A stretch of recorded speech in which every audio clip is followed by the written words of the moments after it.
Yesu ni mtumishi wa Mungu.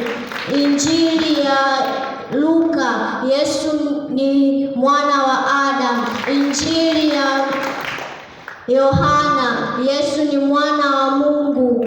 Matendo ya Mitume, Yesu ni mtumishi wa Bwana.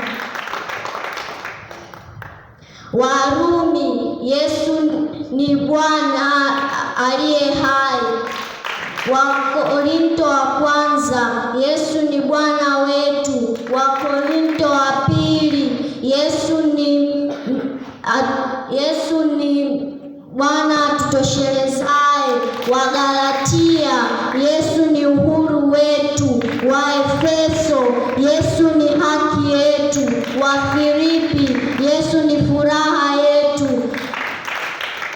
Wakolosai, Yesu ni uhuru, ni furaha yetu.